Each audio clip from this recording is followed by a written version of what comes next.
goalie out west. Will the Panthers make a move to bring him in? We also continue our player grade series, and we also talk more about the Stanley Cup Final and a Panthers prospect advancing to the Memorial Cup, all on today's edition of the Locked On Florida Panthers podcast. Your Locked On Panthers, your daily podcast on the Florida Panthers. Part of the Locked On Podcast Network. Your team every day.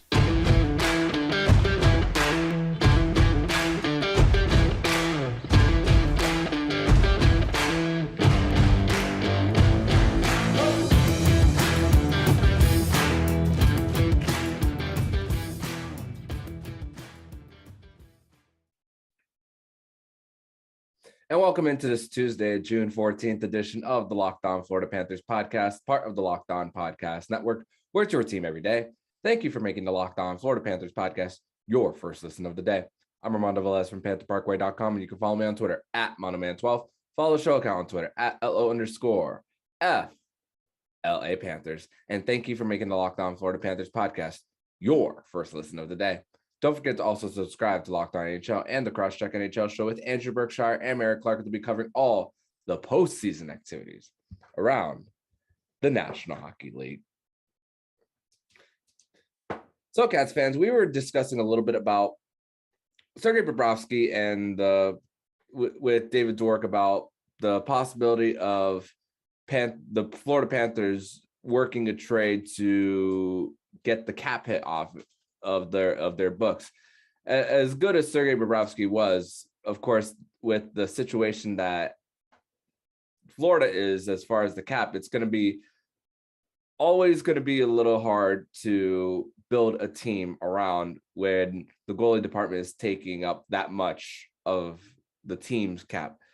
For next year, once again, like we spoke about with David Dwork, for next year, when you combine the two goalies, it's just under 11 million. Not so bad when looking at that department.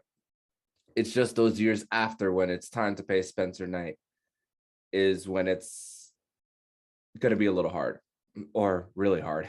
But so there was a disgruntled goaltender out west for the Anaheim Ducks, the name of John Gibson. You probably heard of that name, a very at least in the upper echelon of goalies in the NHL. Former second round pick, played for the Kittinger Rangers out in the OHL, and has really shined ever since he came into the NHL. Was really thrown into Wolves in 2014 after only starting 3 regular season games, and started the latter part of the playoffs for the Ducks before eventually being eliminated by the Los Angeles Kings in round 2. And that's really when it all started for John Gibson. Has been relative in the twos as far as his goals against average. So he's been consistent, as even though he hasn't been to the playoffs every single year. And there's been talk about frustration and body language when it comes to John Gibson, about his attitude towards the team. And I mean, he's the veteran goaltender there, a veteran leader on that team, with a young team still kind of rebuilding. I mean, they just brought in a new GM just this past season, in the middle of the season, actually, when Bob Murray resigned due to issues with alcohol and anger issues as well. And Pat Verbeek coming in from the Detroit Red Wings organization, worked under Steve Yzerman. I mean, we've mentioned Steve Yzerman quite a bit in the last few episodes. So just goes to show how impactful of a GM Steve Yzerman is. So Pat Verbeek doesn't really have any attachment to any of the players on the Ducks because he didn't draft any of these guys. Of course, there's still a pretty young core in Mason McTavish, Trevor Zegras as well, Jamie Drysdale. That's another one. And the cap situation for the Anaheim Ducks, they still have a few RFAs that they have to qualify offers as far as first round picks to see whether they want to make a decision or not. But they do have the cap room in order to make those happen, to re-sign some of their younger players that they want to. So where the Anaheim Ducks kind of stand now as far as their cap situation. They have around 30 million in cap space, 39 million to be exact. So that is lots of ammunition for them to sign a big name if they want to. They were rumored to go after someone like Jack Eichel last offseason. I mean, 2 first-round picks in next year's draft. That was part of the Hampus Lindholm trade.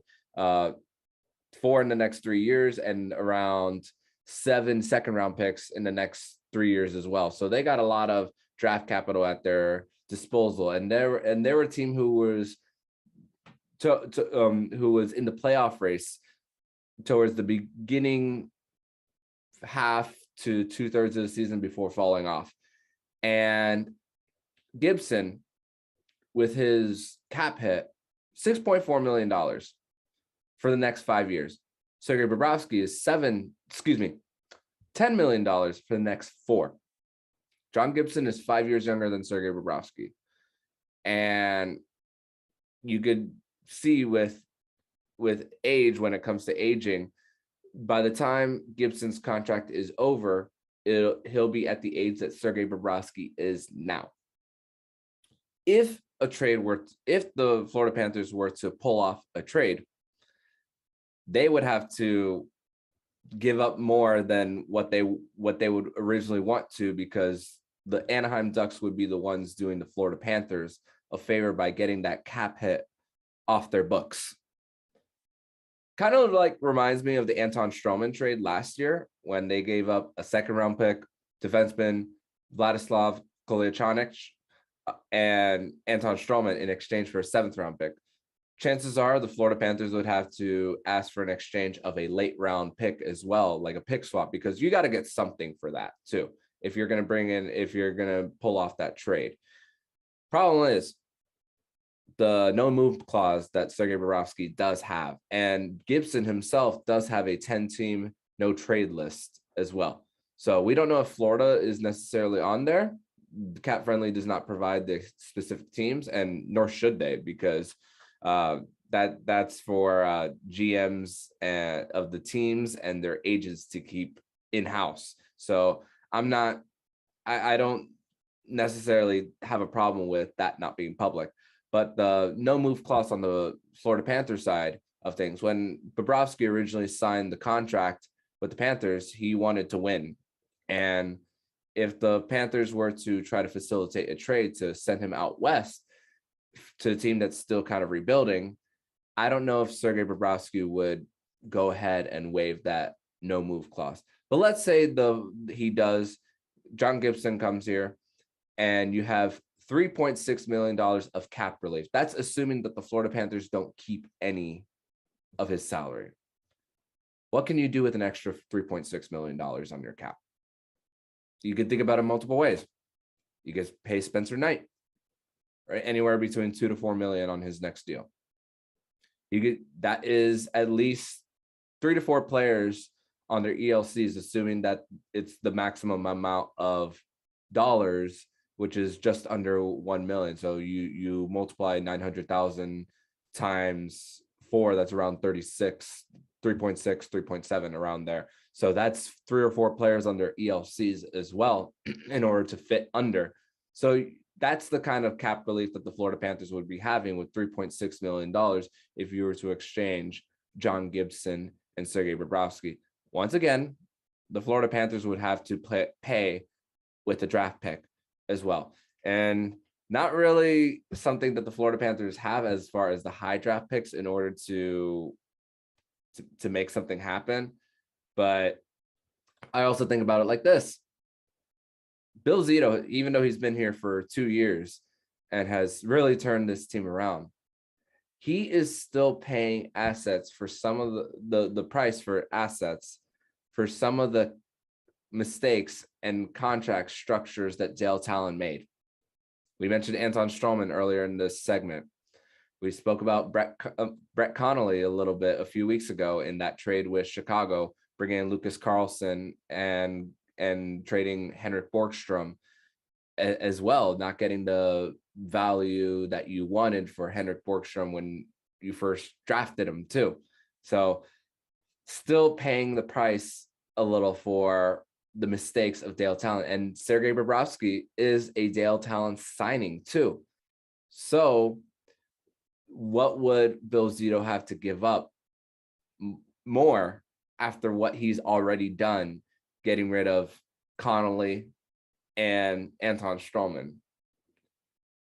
So that's the tough part when you want to have some kind of relief. And of course, nobody anticipated a global pandemic when the signings did happen, but it's a reality that it slowed things down in relation to the cap too. So the Panthers, they if they're able to pull it off, they can not only get a goalie that's still in his prime years, but they could get some of that relief for the next 4 and then have one extra year of that, because once again, 5 years left on his contract versus what Sergei Bobrovsky has in 4. So what are the chances that this trade actually happens for the Panthers and the Anaheim Ducks making a trade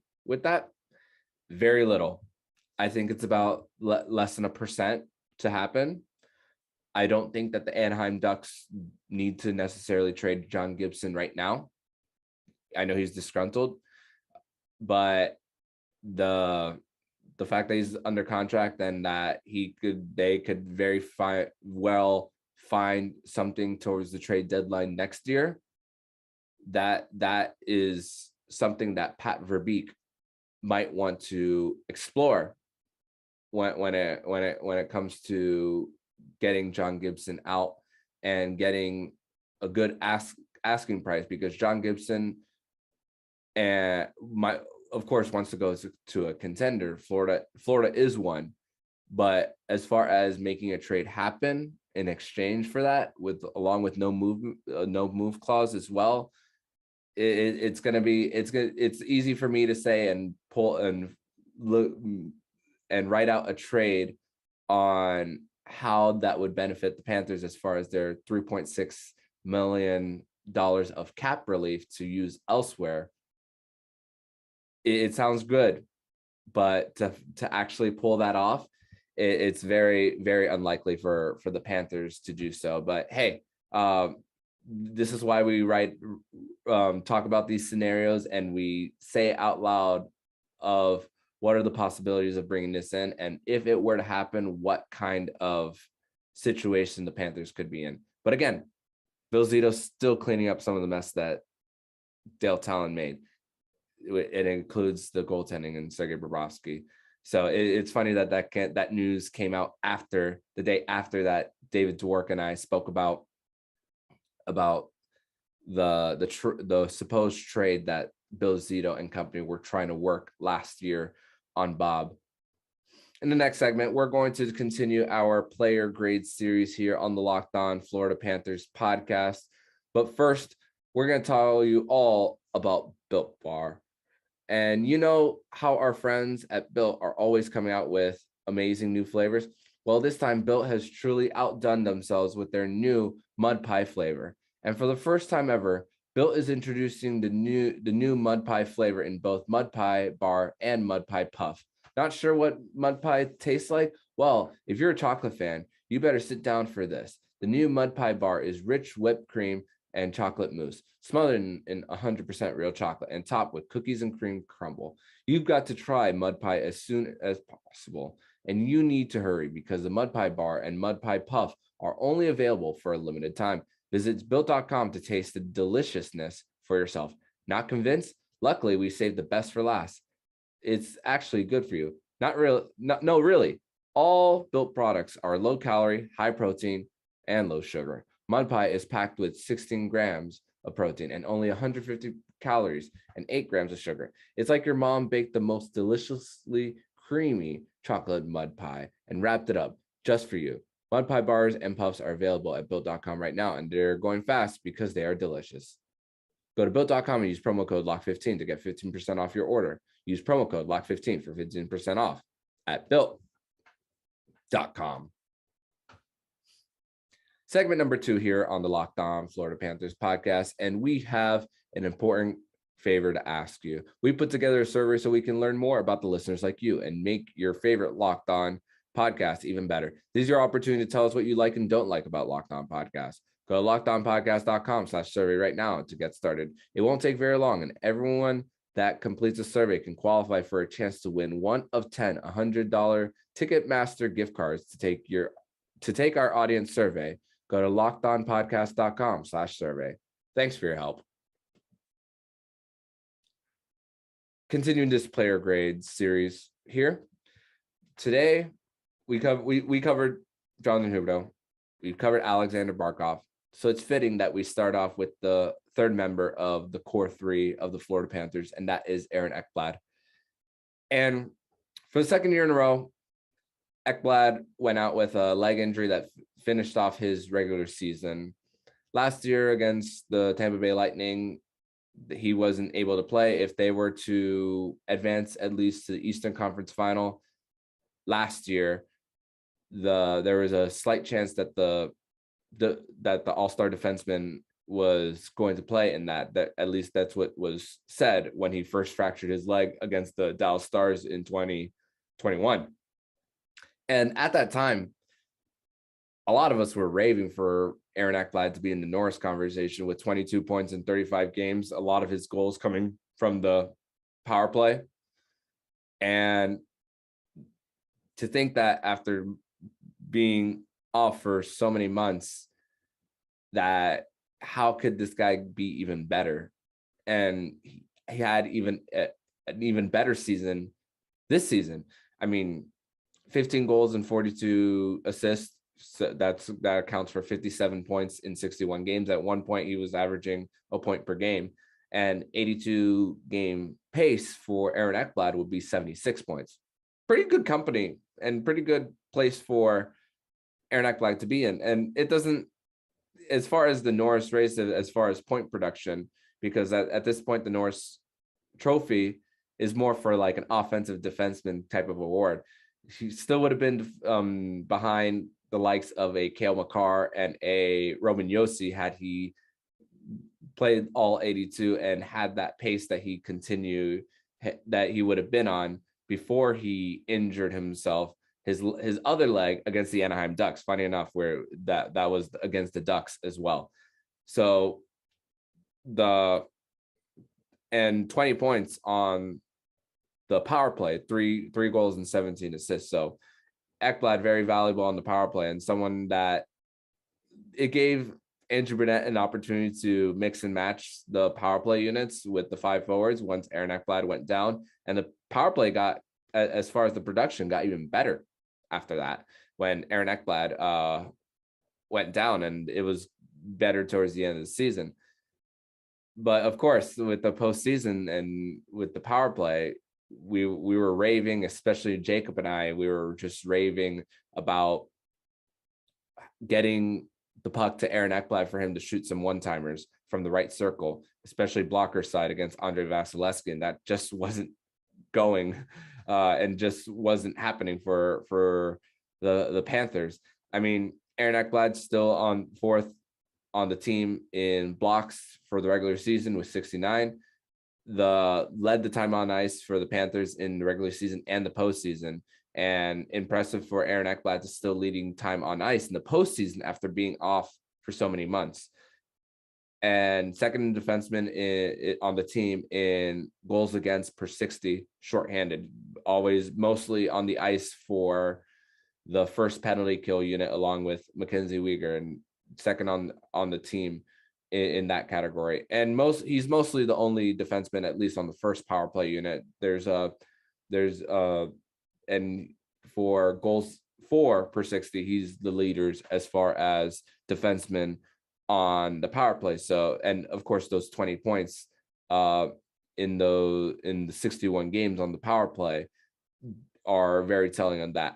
And at this point with Aaron Ekblad, I think that he'll continue to be in the Norris conversation, but like we said, if we see performances of Cale Makar and Roman Josi at the production that they make, I think that Aaron Ekblad will continue to be a candidate and even a finalist. But as far as winning it, I think that he'll be one of those players who will consistently fall short of it. But it doesn't necessarily say anything bad about Aaron Ekblad and his value to what he brings to the Florida Panthers as well. And again, one of the few good moves that Dale Talon made was when he signed Ekblad originally to an extension, him and Tom Rowe, to a $7.5 million contract AAV, and the defenseman is performing to that value of that contract. So one of the few moves that Dale Talon, Tom Rowe, and company at the time made back in July of 2016. So they got him locked up for a little while more. He had one of his best season this year, especially offensively. So for Aaron Ekblad, as far as his player grade for this season, I'm going to have to give him an A. It's unfortunate that his regular season fell short by 21 games. He missed the last 21 of the regular season. If Aaron Ekblad continues to be healthy throughout the next few years of his career, you're definitely going to continue to see a player who is going to be that anchor on your defensive pairs for the next few seasons, and one that, and of course, he's still in his prime. He's still in his mid-20s and continue to show, and he's going to at least earn one more big contract, whether it's with the Florida Panthers or not. We're hoping that it is with the Panthers. Of course, he's a number one overall pick, and he's been here since 2014. So that's what the Florida Panthers are hoping, that he's one that is going to, you never have to worry about Aaron Ekblad when he dresses for the Panthers night in and night out. In the next segment, we're going to continue talking about the upcoming Stanley Cup Final and a Florida Panthers prospect who's advanced to the Memorial Cup, all on today's episode of the Locked On Florida Panthers podcast. Continuing this conversation on the Locked On Florida Panthers podcast on this Tuesday, June 14th. So the Stanley Cup Final, we're still one day away from the Stanley Cup Final, and there's a lot of discussion about the biggest challenge yet for the Tampa Bay Lightning, and are they going to be gassed? Are they going to run out of steam when coming up against this Colorado Avalanche team? And we think about the two teams that the Tampa Bay Lightning faced the last two seasons in the Dallas Stars, Montreal Canadiens. Montreal was if you really looked at them in the grand scheme of things, when it comes to points percentage towards the NHL, they were the last team in, but points percentage wise, they were 18th in the NHL. And of course, it's a little different when you're not facing every single team in the NHL because of what the COVID bubbles were, the 4 different divisions, and everyone just facing against each other. So a little bit of context there when it comes to points percentage, but still the fact that Montreal was to that middle of the pack, maybe even below average, and then making that run, of course, they rode on the heels of Carey Price towards the Stanley Cup Final. And with the Dallas Stars getting through Vegas to get to the Stanley Cup Final, and Miro Heiskanen, man, a top pick for the Dallas Stars, really made his money in that playoff run. Anton Khudobin was great. Him and Ben Bishop were really splitting starts all throughout that season. And Joe Pavelski, of course, during his years with the San Jose Sharks, also helping out with scoring for the Dallas Stars. And Miro Heiskanen, I was just thinking about all that, like that really earned him that big payday as being a top defenseman for the Dallas Stars. And of course, John Klingberg is likely going to be the odd man out for Dallas, not being able to stay and likely to get something in the open market. So that for Miro Heiskanen, he definitely made his money in that playoff run for Dallas. But this Colorado Avalanche team is just a different beast, and just offensively, what they're able to do. They're, of the three teams that the Tampa Bay Lightning have faced in these last three, as far as goaltending, they're not facing the best goaltender in their three this time around.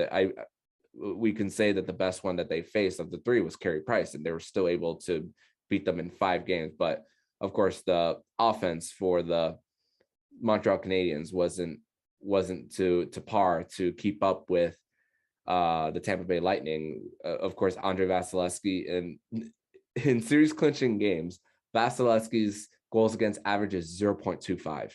Just incredible. It's stupid good, and nothing phases that guy. But this is going to be a little bit of a different beast with McKinnon, Cale Makar, Gabriel Landeskog, Mikko Rantanen, and company for the Colorado Avalanche.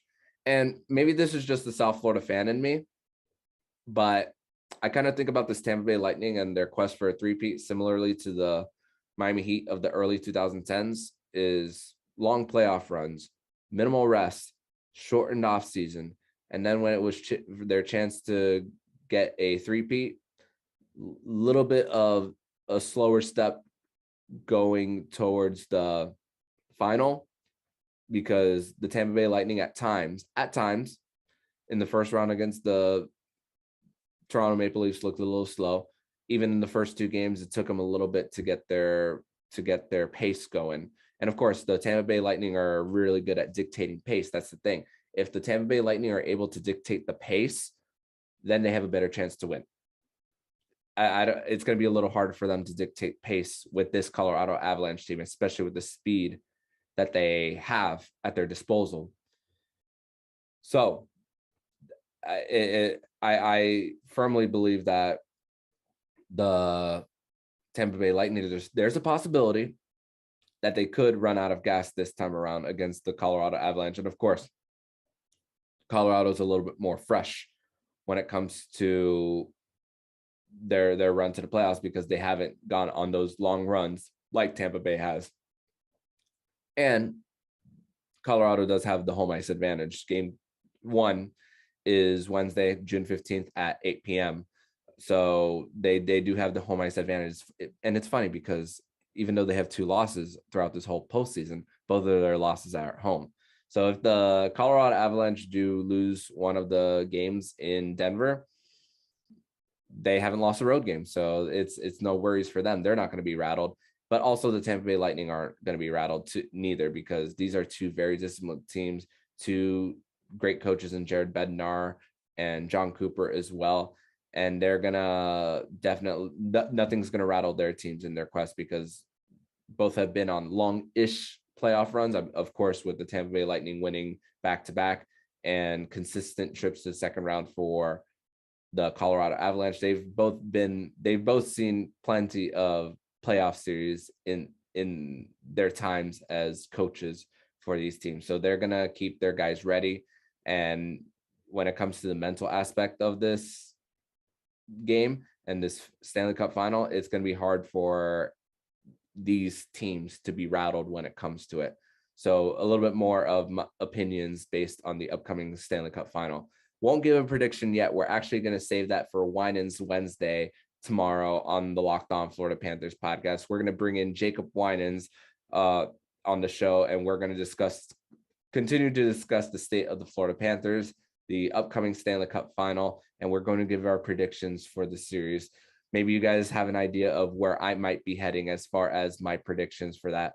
Before we get out of here, I want to say congratulations to Justin Sordiff of the Edmonton Oil Kings, Florida Panthers prospect, who has 14 points in 19 playoff games for the Edmonton Oil Kings to win the WHL championship and advance to the Memorial Cup as well. Justin Sordiff, his first WHL championship appearance since the 2019 season when he was with the Vancouver Giants. Didn't win it that year, but he got his chance to win a championship in junior hockey. So want to say congratulations to Justin Sordiff, and I'm very excited to see him at Panthers training camp next season and the prospect camp as well.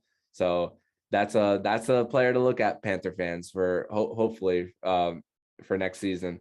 So we'll once again, tomorrow's a Wine-Ins Wednesday, and we'll be discussing more of the Stanley Cup Final and the state of the Florida Panthers. So in the meantime, if you like what you're hearing, please subscribe to the podcast so you'll be notified every single time the Locked On Florida Panthers podcast jumps into your podcast feed. Don't forget to also subscribe to Locked On NHL and the Crosscheck NHL show with Andrew Berkshire and Mary Clark, who will be covering all the postseason activities around the National Hockey League.